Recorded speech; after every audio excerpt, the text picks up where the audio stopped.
नर्मदे हर जबलपुर के आषाढ़ी कार्तिकी वारी महामंडल जबलपुर, इसके यूट्यूब चैनल पे आपका स्वागत, वंदन, अभिनंदन करता हूँ। आज हमारे बीच में श्री राजेश जी ओंधे और श्री रविंद्र जी कसरेकर उपस्थित हैं। एक बड़े कार्य के लिए आज आप जबलपुर आए हुए हैं और ज्ञानेश्वर माउली सभागृह, यहाँ आपका मैं स्वागत करता हूँ। आप नर्मदा मैया के ऊपर पूरा फिल्मांकन कर रहे हैं और यह फिल्मांकन सन 2015 से चालू है। अभी यह इसका 7वां वर्ष है। इस प्रकार नर्मदा निरंजनी इस संस्था के अंतर्गत यह कार्य हो रहा है।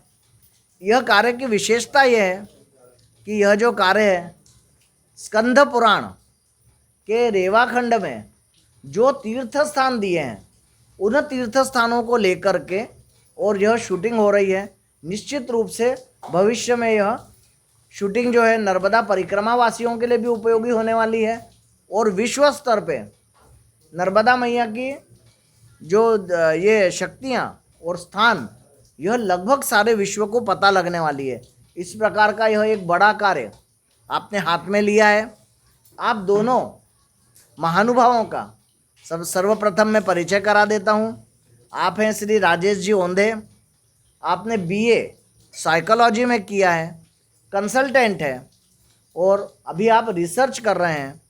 वो जो रिसर्च का विषय है वो है स्कंद पुराण के रेवाखंड में जितने भी पुराणों में दिए हुए स्थान हैं माँ रेवा के, उनके ऊपर रिसर्च है कि कौन से कहाँ पे स्थान है। हमारे साथ में श्री रविंद्र जी कसरेकर, आप परम पूज्य भक्तराज महाराज इनके सुपुत्र हैं और सन 2015 से नर्मदा मैया के इस परम पवित्र कार्य में आप लगे हुए हैं, इस चित्रांकन में लगे हुए हैं।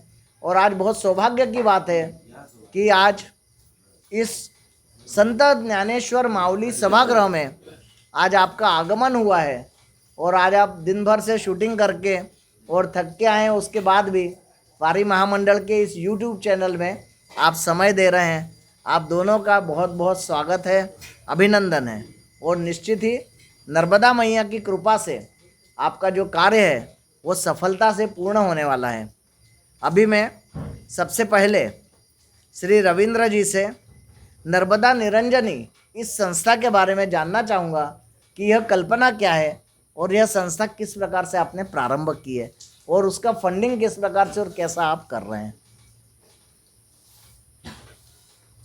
शुरुआत में जब हमने नर्मदा माई का कार्य शुरू किया तो हमें ये मालूम नहीं था कि ये कार्य क्षेत्र इतना बड़ा होगा, लेकिन हमारे मित्र राजेश जी इन्होंने कहा कि ये कार्य क्षेत्र बहुत बड़ा है, अपने को अभी ट्रस्ट का निर्माण करना पड़ेगा।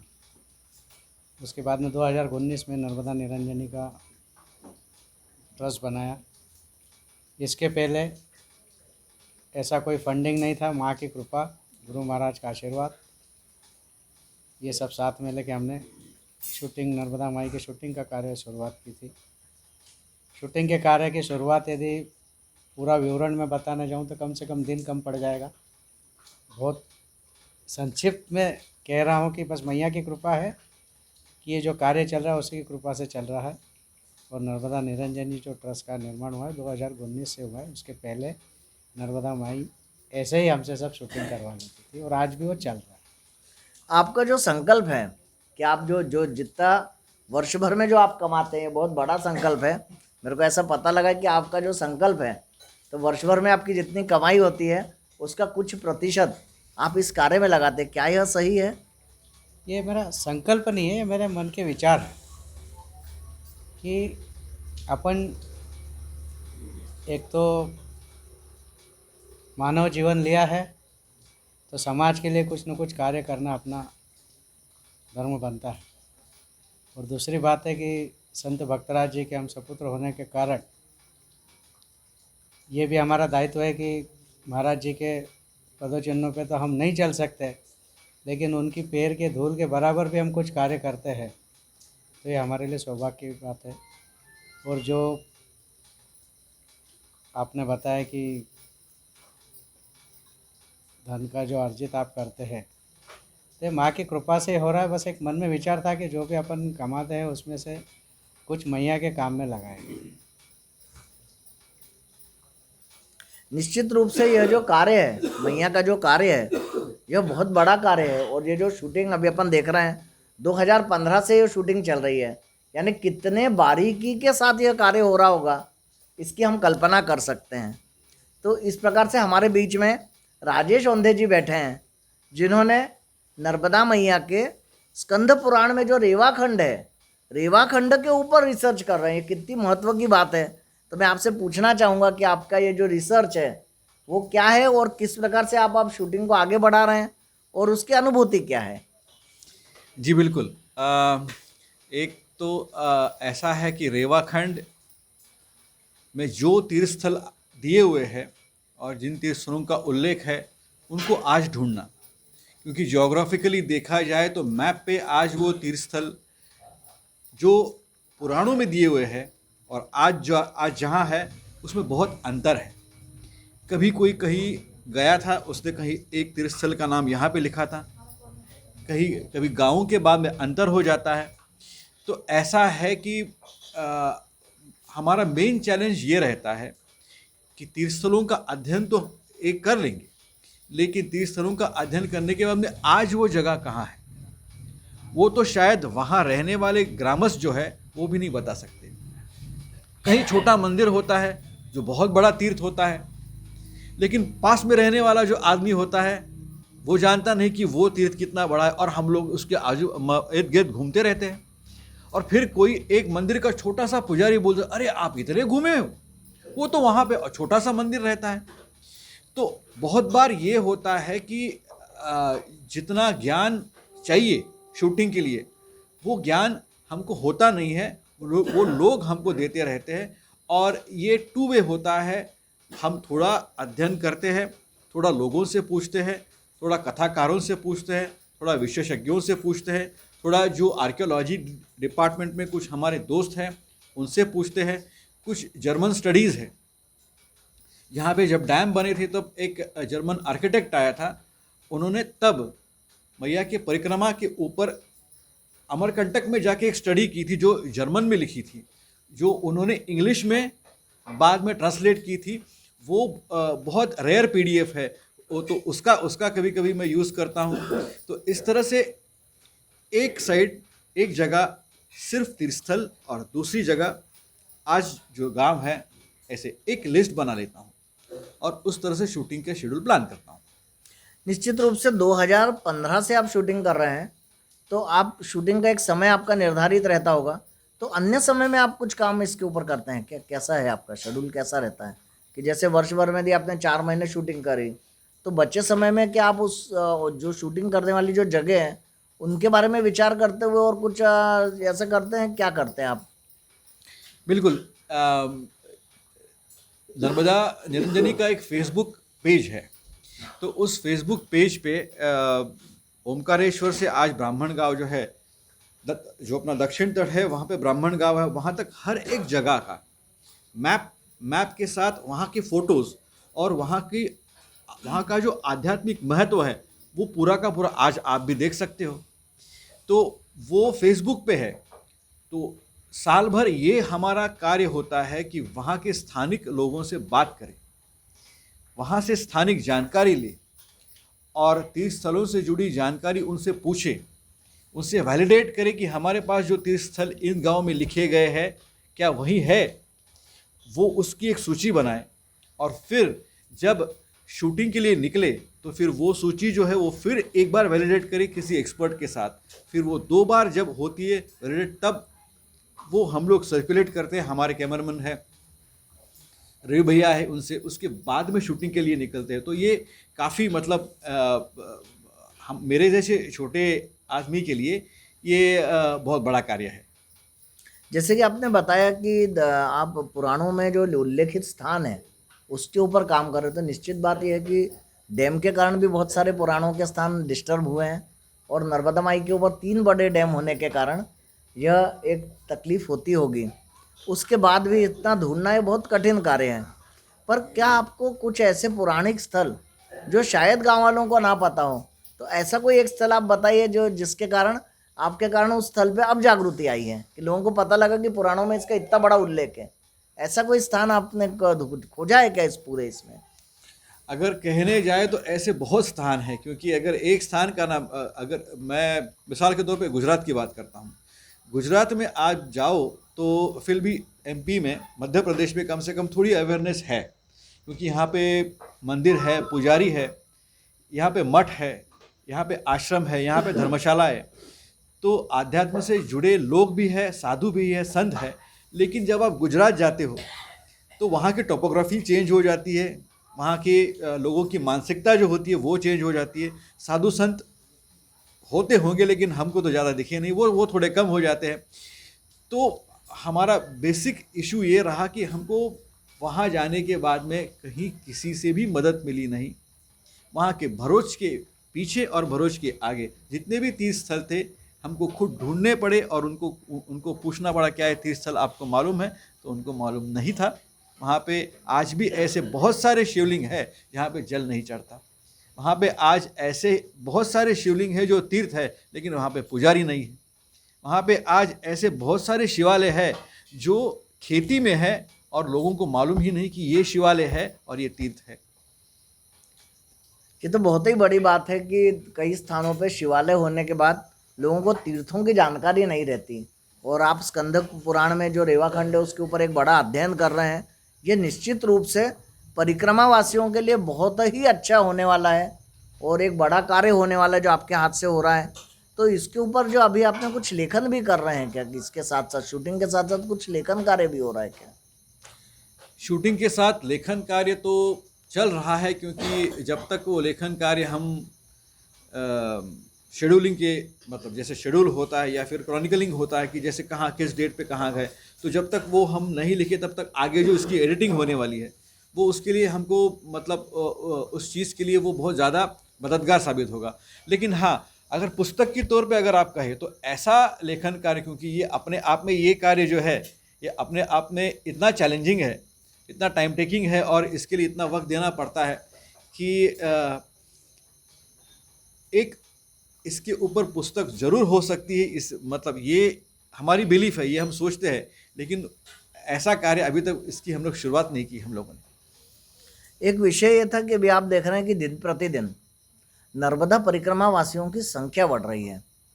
यह एक बहुत बड़ा विषय है, क्योंकि जिस हिसाब से अपन देखते हैं कि महाराष्ट्र, गुजरात और मध्य प्रदेश, इन 3 राज्यों में तो नर्मदा परिक्रमा वासियों की संख्या ज़्यादा थी, पर अभी पूरे देश भर से नर्मदा परिक्रमा के लिए लोगों की संख्या बढ़ रही है। वैसे पुरातन काल से नर्मदा परिक्रमा पूरे देश के लोग आके करते ही रहे, पर अभी इस समय इस संख्या में बढ़ोतरी महाराष्ट्र से सबसे ज़्यादा हो रही है।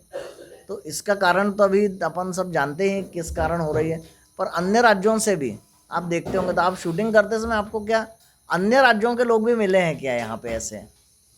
ये तो बहुत अच्छा सवाल पूछा। हम शायद 216 या 217 में व्यासेश्वर एक जगह थी, वहाँ से हम गुज़र रहे थे। शायद मेरा ये गलत हो सकता है, लेकिन एक कलकत्ता से मूर्ति थी, सफ़ेद वस्त्र में थी, सफ़ेद कफनी थी, और अपना नाम राधा शंकर जी उन्होंने कहा हमको, और उन्होंने कहा कि मैं निकला हूँ परिक्रमा करने, और बहुत अच्छा इंटरव्यू दिया और बहुत अच्छी बात की उन्होंने हमसे।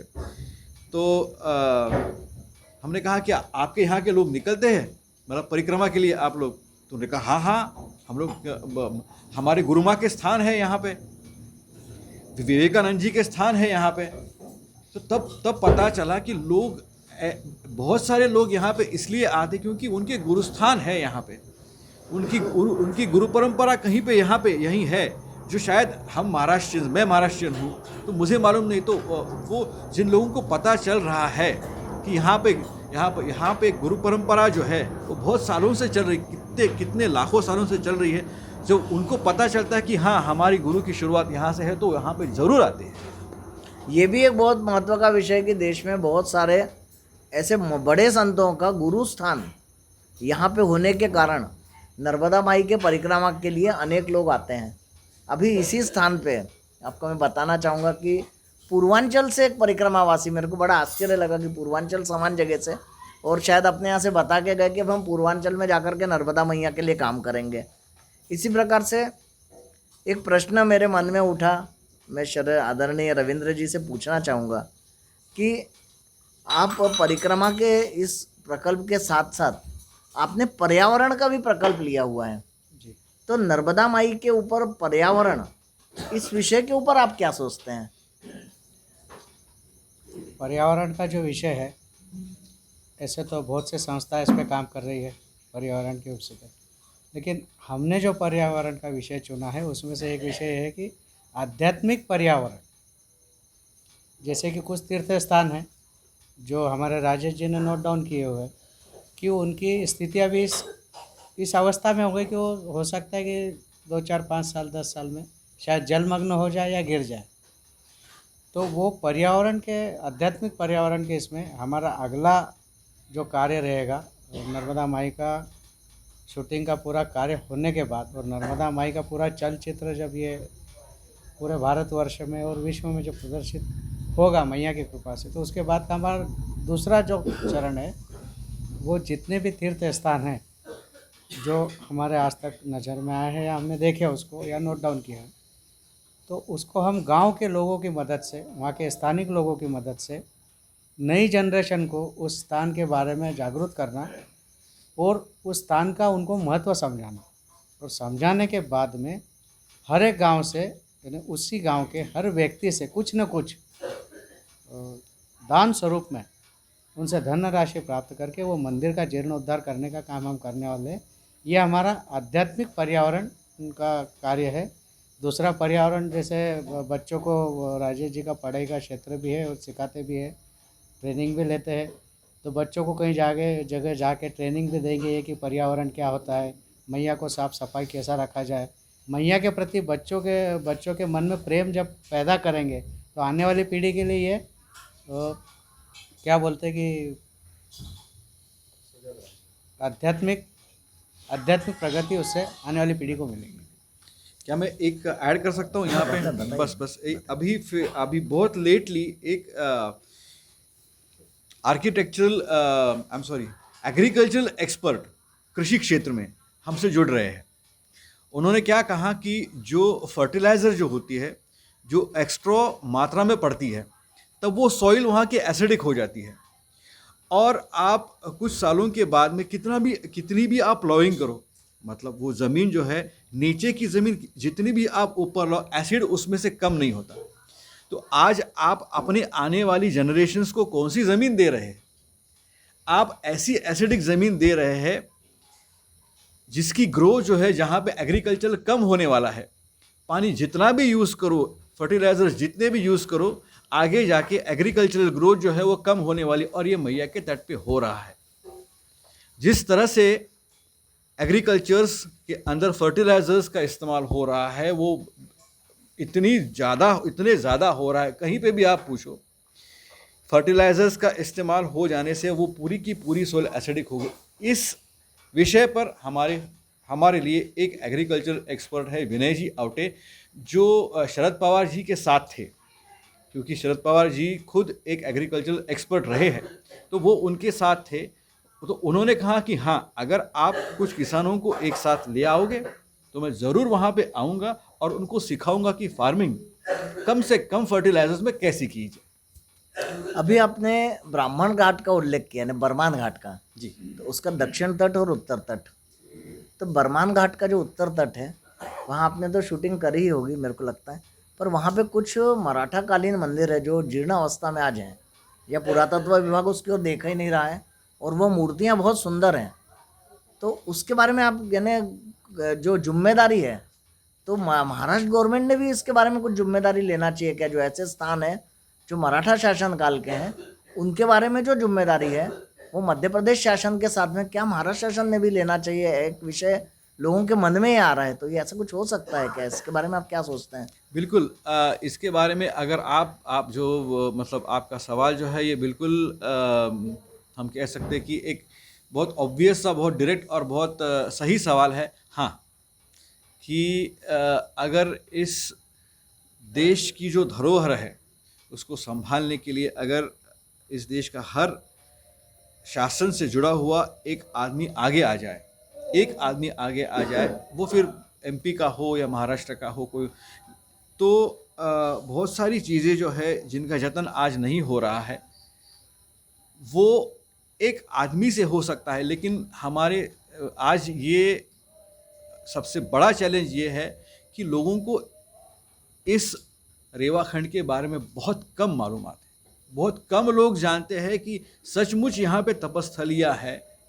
लोग जो जानते हैं कि यहाँ पे तपस्थलियाँ है, कुछ लोगों का विश्वास ही नहीं है। तो इसके बारे में जो इग्नोरेंस जो है, कितने लोग महाराष्ट्र में, आप पुणे, मुंबई, डोंबिवली, ठाणे या औरंगाबाद या सातारा, ये कुछ चीज़ें वहीं से सिर्फ परिक्रमावासी आते हैं। विश्व भर तो छोड़ो, भारत भर से क्यों नहीं परिक्रमावासी आते यहाँ पे, जबकि सबका मूल यहीं पे है। जो इतने प्रलयों से विलय में नहीं गई वो माँ नर्मदा है, तो वो अपने देश में ही है, लेकिन अपने देश में ही नहीं मालूम इसके बारे में। तो अवेयरनेस जो है इसके बारे में ये होना बहुत ज़रूरी है, ऐसा मुझे लगता है। मैंने जो पढ़ा है कि महाराष्ट्र के अनेक संत पुरातन काल से, यानी मावली के समय से, और दूसरा नाथ संप्रदाय और तीसरा दत्त संप्रदाय, इन तीनों संप्रदायों के जो स्थान है ये नर्मदा माई के किनारे अमरकंटक तक हैं। अपन चाहे बरमान घाट देखें तो टेम्बे स्वामी का स्थान है, दत्त मंदिर है, अमरकंटक में भी स्थान है, और इसी प्रकार से मच्छेंद्र नाथ जी, गोरक्षनाथ जी, तो ये नाथ संप्रदाय के भी स्थान है।